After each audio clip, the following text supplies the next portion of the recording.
दोस्तों, एक बार गौतम बुद्ध वैशाली नगरी में धर्म प्रचार के लिए जा रहे थे। जब वे नगरी के बीचों बीच से गुजर रहे थे, तब उन्होंने देखा कि कुछ सैनिक एक लड़की का पीछा करे रहे हैं। तभी वह डरी हुई लड़की एक कुएं के पास जाकर खड़ी रह गई और वह हाँफ रही थी और प्यासी भी थी। तभी बुद्ध ने उस बालिका को अपने पास बुलाया और कहा कि वह कुएं से पानी निकाले और स्वयं भी पिए और उन्हें भी पिलाए। इतनी देर में वह सैनिक भी वहां पहुंच गए। बुद्ध ने उन्हें हाथ के संकेत से रुकने के लिए कहा। बुद्ध की बात सुनकर लड़की ने कहा, महाराज, मैं एक अछूत लड़की हूं और मेरे कुएं से पानी निकालने पर जल दूषित हो जाएगा। तभी बुद्ध ने उससे फिर कहा, बालिका, बहुत जोर की प्यास लगी है, पहले तुम पानी पिलाओ। तभी कुछ देर बाद वैशाली नगरी के राजा भी आ गए। फिर उन्होंने बुद्ध को नमन किया।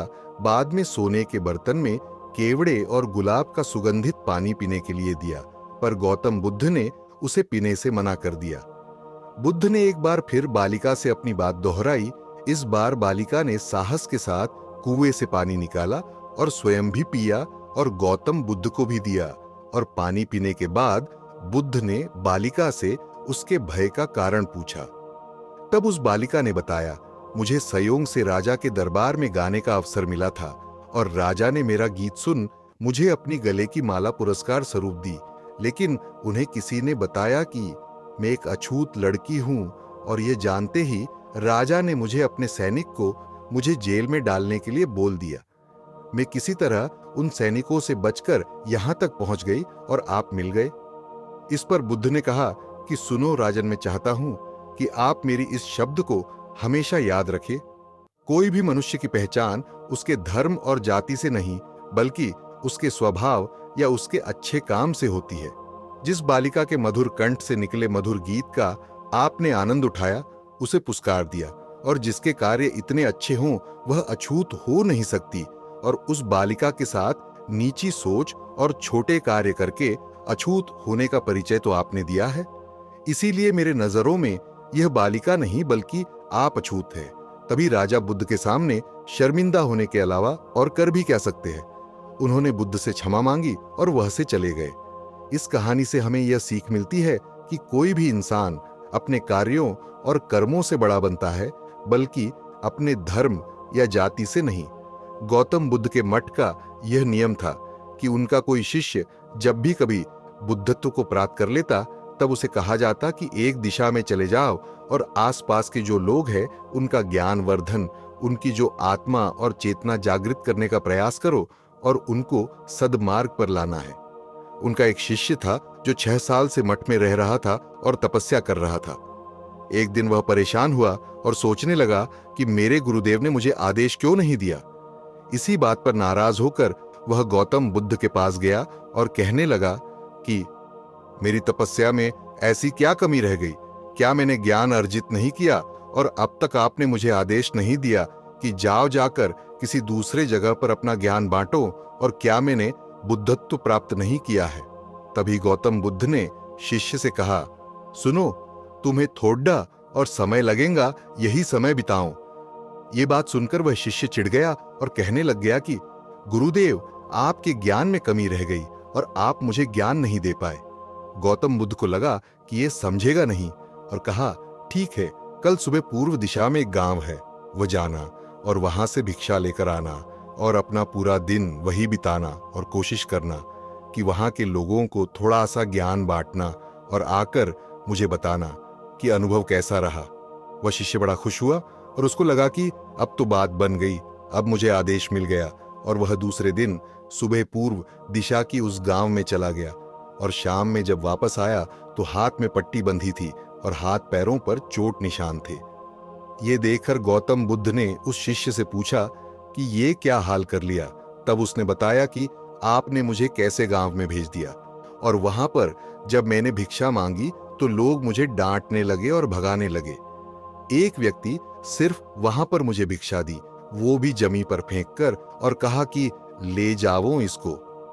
इतने बुरे गांव में आपने मुझे ज्ञान बांटने के लिए भेजा, अब आप मुझे कल किसी और गांव भेज देना, मैं जाकर के ज्ञान वहां देकर आता हूं। गौतम बुद्ध ये सुनकर थोड़ा मुस्कुराए और उन्हें तो पता था कि ये कुछ कर नहीं पाएगा और कहा कि ठीक है, अगले दिन तुम किसी और गांव जाना, लेकिन एक दिन के बाद जाना और एक दिन मठ में रुके रहना है। अब की बार गौतम बुद्ध ने अपने दूसरे शिष्य को उस गांव में भेजा जहां अपने उस शिष्य को भेजा था, और शाम में जब वह शिष्य वापस लौटा था तो उसकी भी हालत वही थी और हाथ पैरों में चोट लगी और पट्टी बंधी हुई थी। गौतम बुद्ध ने पहले वाले शिष्य के सामने दूसरे शिष्य से पूछा कि हुआ क्या था। तब उसने कहा कि जिस गांव में आपने मुझे भेजा था वह के लोग बड़े भोले भाले हैं, भिक्षा दे नहीं रहे थे और एक व्यक्ति ने मुझे जमीन पर फेंककर भिक्षा दी और मैंने उसे स्वीकार कर लिया और उसे आशीर्वाद दिया कि तुम्हारा कल्याण हो। तो वह व्यक्ति चौंक गया और कहने लगा कि आप गजब के इंसान हो, मैं आपको जमीन पर फेंककर भिक्षा दी और आप मुझे कल्याण हो का आशीर्वाद दिया। तब मैंने उसे कहा कि मैं अपना कर्तव्य निभाऊंगा और आप भी बड़े दानी हैं और आपने मुझे भिक्षा दी है। उसके बाद में जब वह से निकल रहा तब मैंने देखा कि एक बच्चा बीमार था और मैं जंगल में गया तब वहां से जड़ी बूटी लाने, और जब मैं लौट रहा था तब कुछ लोगों ने मुझे पकड़ लिया और पूछने लगे कि यह जड़ी बूटी कहाँ लेकर जा रहे हो। तब मैंने उनसे निवेदन किया कि मुझे छोड़ दो, एक बीमार छोटे बच्चे की मदद करनी है, और तब उन्होंने मुझे छोड़ दिया। जब मैं गांव में वापस आकर उस बच्चे की मलहम पट्टी कर रहा था तो तभी गांव वाले मुझ पर हमला करने लगे। तब उस दानी व्यक्ति ने, जिसने मुझे जमीन पर फेंककर भिक्षा दी थी, उसने गांव वालों को रोका और कहा कि यह ठीक व्यक्ति है और इसे अपना काम करने दो। जब मैंने जड़ी बूटी लगाई तो बच्चा ठीक हो गया और सब मेरे लिए तालियां बजाने लगे। सभी गांव वाले कहने लगे कि कल फिर आएगा। गुरुदेव, मुझे कल फिर उस गांव में भेजिएगा, क्योंकि वह बड़े ही भोले लोग हैं, समझते नहीं है, बस प्यार बहुत है, और अब की बार कोशिश करूंगा कि थोड़ा प्यार और उनके पास पहुंचाने का और ज्ञान उन तक पहुंचाने का। वो सब ज्ञानी तो, लेकिन बस जब अनजान व्यक्ति से बात करने में डरते हैं। वो जो पहला शिष्य था जो एक दिन पहले उसे गांव में गया था, वह सुन रहा था और समझ रहा था और गौतम बुद्ध की चरणों में गिरकर बोला कि गुरुदेव, कमी तो मुझ में ही थी, आपने ज्ञान तो बहुत सारा दिया, लेकिन मैं उसे आचरण में नहीं ढाल पाया और मैं अहंकार को ऊपर रखा और उसी गांव के लोगों को पहचान नहीं पाया और मार खाकर चला आया। और मार तो इन्होंने भी खाई, लेकिन इनका अहंकार मिट चुका है और ये समझ चुके हैं कि वह लोग भोले भाले हैं और हमें उनसे अलग तरीकों से व्यवहार करना होगा और ज्ञान को आचरण में ढालकर उन लोगों तक पहुंचाना होगा। अच्छा, इंसान बनने पर ध्यान दीजिए। अच्छा समय अपने आप चला आएगा। हम अच्छा समय लाना चाहते हैं लेकिन अच्छा इंसान नहीं बन पाते हैं और सारी गड़बड़ बस यही हो जाती है।